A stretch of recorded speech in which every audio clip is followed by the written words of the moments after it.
Doki vino a seguimiento médico y se le va a retirar el drenaje que se le había colocado acá, donde tenía la herida.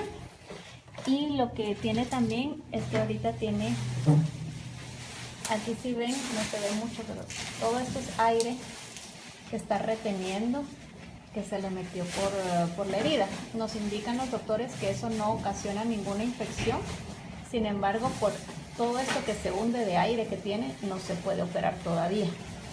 La primera cirugía que hay que hacerle para cuando saque todo este aire, afortunadamente no es nada que le ocasione dificultad para respirar.